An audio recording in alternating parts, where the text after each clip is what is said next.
और बड़ी खबर आ रही है सीबीएसई से संबंधित मामलों पर मोदी सरकार की बड़ी कार्रवाई हुई है। सीबीएसई के अध्यक्ष और सचिव का तबादला हुआ है। सीबीएसई द्वारा ऑन स्क्रीन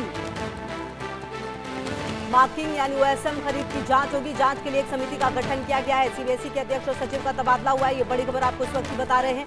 पिछले कुछ दिनों से लगातार इसे लेकर जो मीटिंग्स हैं वो हो रही थी। लगातार जो आरोप हैं वो काफी ज्यादा लग रहे थे।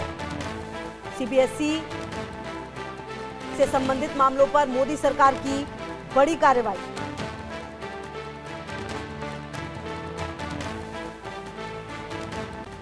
ये बड़ी खबर आपको बता रहे हैं, जहां पर इस पूरे मामले में जो एक्शन है वो लिया गया है।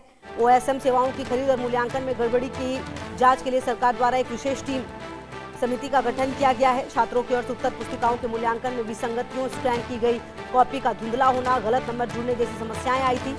और हाल ही में शिक्षा मंत्री ने सीबीएसई से जुड़ी फीस प्रक्रिया को सुचारू बनाने के लिए प्रमुख बैंकों के साथ तकनीकी कमियों को दूर करने पर भी बैठक की। और ऐसे में आपको बता दें कि अब ये जो फैसला है वो सामने आया है।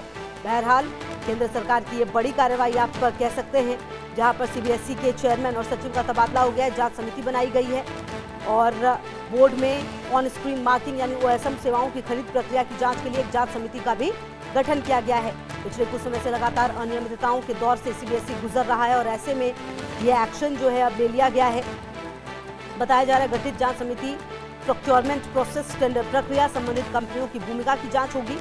समिति ये भी जांच करेगी कि सेवाओं के चयन में तय प्रक्रियाओं का पालन किया गया था या नहीं। सीबीएसई के भीतर हुए इस बड़े प्रशासनिक बदलाव को काफी महत्वपूर्ण माना जा रहा है। शिक्षा क्षेत्र से जुड़े कई लोग इस बोर्ड की और सीनियर एडिटर संजय शर्मा मेरे साथ जुड़ गए हैं बातचीत करने के लिए। संजय, देखिए, ये लग तो रहा था कि कुछ बड़ा फैसला होगा। ये जो फैसला है वो बहुत ज्यादा जरूरी भी था, क्योंकि कहीं ना कहीं बहुत सारी विसंगतियों के आरोप पिछले कुछ समय से सीबीएसई पर लग रहे थे। क्या क्या फैसले लिए गए हैं और इसके क्या परिणाम आने वाले समय में आपको नजर आ रहे हैं? लेकिन सीबीएसई छात्रों के जबरदस्त विरोध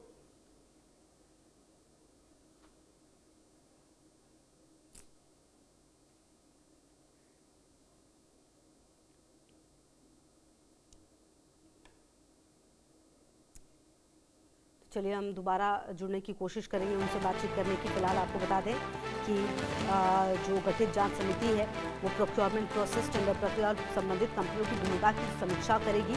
समिति ये भी जांच करेगी कि सेवाओं के चयन में तय प्रक्रियाओं का पालन किया गया था या नहीं। सीबीएसई के भीतर हुए इस बड़े प्रशासनिक बदलाव को महत्वपूर्ण माना जा रहा है। शिक्षा क्षेत्र से जुड़े कई लोग इस बोर्ड की कार्यप्रणाली में पारदर्शिता और जवाबदेही बनाने की दिशा में इसे बड़ा कदम मान रहे हैं। तो कुल मिलाकर ये बड़ा बदलाव और बड़ा एक्शन है ये, जहां पर सीबीएसई द्वारा ऑन स्क्रीन मार्किंग सेवाओं की खरीद और जांच के लिए एक जांच समिति का गठन कर लिया गया है। और ऐसे में अब ये जो समिति है वो देखेगी कि इस पूरे मामले में और क्या कुछ बेहतर हो सकता है, क्योंकि ये लगातार। और संजय की मौजूदगी मेरे साथ है। संजय, क्या जानकारी है आपके पास इस पूरे घटनाक्रम को लेकर, क्योंकि लगातार सीबीएसई को लेकर सवाल कई सारे उठ रहे थे?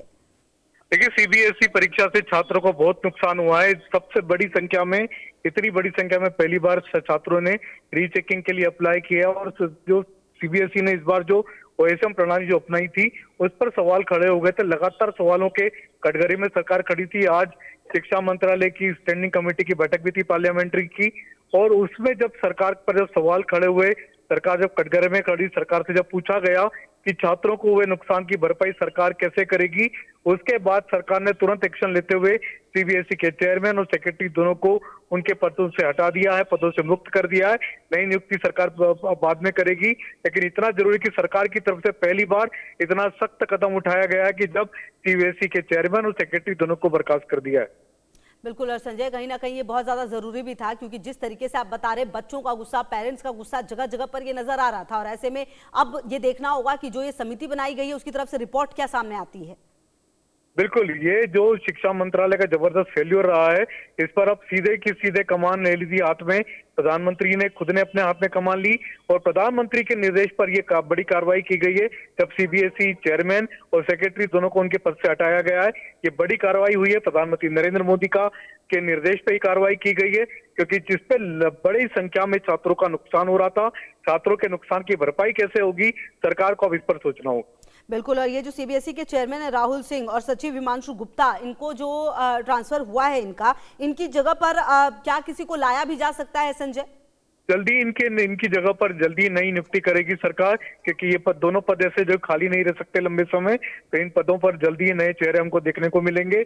और दोनों ऐसे चेहरे होंगे जिन पर की सरकार को पूरा भरोसा होगा कि अगली जो परीक्षा होगी सीबीएसई की वो ट्रांसपेरेंट होगी, निष्पक्ष होगी और छात्रों के साथ किसी भी तरह की कोई बदमाशी ना हो, किसी भी तरह से छात्रों का कोई नुकसान ना होने पाए।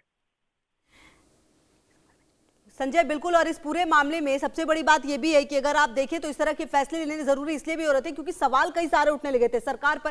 क्योंकि आप देखिए पिछले दिनों जो एग्जाम्स को लेकर, जो नीट एग्जाम को लेकर हुआ है, उसके बाद सीबीएसई पर जो सवाल उठे हैं शिक्षा को लेकर, जो एक तरह से इनसिक्योरिटी महसूस हो रही थी संजय, उस बीच में यह फैसला लेना अपने आप में बेहद महत्वपूर्ण हो जाता है। देखिए, शिक्षा मंत्रालय एग्जाम कंडक्ट करने के लिए रक्षा मंत्रालय के पास जाता है, सेना की मदद मांगता है और साथ ही साथ सीबीएसई जो कि 10th और 12th की जो एग्जाम कंडक्ट करती है उसके फैसलों पर सवाल खड़े हो रहे हैं, उसके कंडक्ट पर सवाल खड़े हो रहे हैं। और लगातार जब आरोपों से जब सरकार गिर रही है तो खुद प्रधानमंत्री को एक्शन लेने में आना पड़ता है, प्रधानमंत्री के निर्देश पर बड़ी कार्रवाई होती है। तो ये साफ तौर पर दर्शाता कि शिक्षा मंत्रालय किस कदर फेल हो चुका है, लाचार हो चुका है। शिक्षा मंत्रालय खुद अपने फैसले नहीं कर पा रहा है, शिक्षा मंत्रालय के फैसले तो खुद प्रधानमंत्री को करने पड़ रहे हैं या फिर शिक्षा मंत्रालय की परीक्षाओं को कंडक्ट करने के लिए अब रक्षा मंत्रालय को आगे आना पड़ रहा है, सेना को मोर्चा संभालना पड़ रहा है। तो ये बताता है कि कितना बड़ा फेल्यूर है शिक्षा मंत्रालय। आपसे अपडेट लेंगे। शुक्रिया आपका इन तमाम जानकारियों के लिए।